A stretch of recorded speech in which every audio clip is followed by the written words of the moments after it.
Eks me ju esinejad toome kõik ise kohale, ehk see siis tähendabki, et sõidud kas siis Tallinnasse või Riiga, mõni isegi ka veel Helsingisse, kui sobivat lendu lähemale ei ole.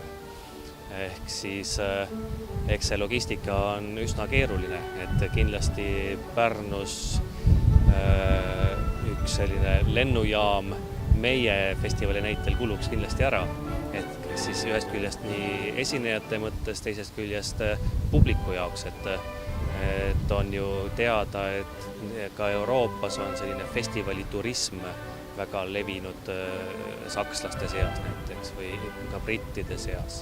Et esimene asi inimesed vaatavad, kuidas kohale saaks. Ja ma kujutan ette, et praegu neid silmapaare ja huvilisi nüüd lähinädalate jooksul on päris palju igal pool üle maailma, kes võib-olla toksivad Google'isse sisse, kus on Pärnu ja kuidas sinna saaks. Ja siis võib-olla mõni vaatab ka lendu, meiltki on küsitud, et kuidas teile sinna siis, mis lennuga sinna kohale saab.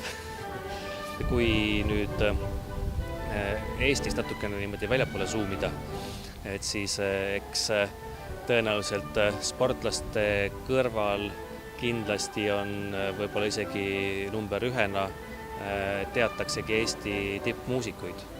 Et nii Arvo Pärti kui Järvi perekonda kui Erki Sven Tüüri, meie teisi tippdirigente, orkestreid ja veel ka kõiki paljusid heliloojaid muusikuid, väga paljusid teatakse.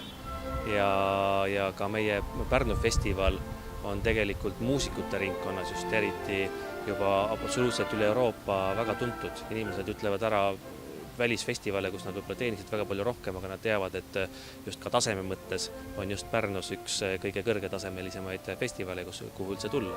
Ma arvan, et Pärnul on potentsiaali küll ja küll, et järjest on ju tulnud uusi hotelle on renoveeritud, et just püüda sellist maksujõulist klienti ja maksujõuline klient Kesk-Euroopast või Inglismaalt, Põhjamaadest on täpselt ka meie festivali klient, keda huvitab klassikaline muusika.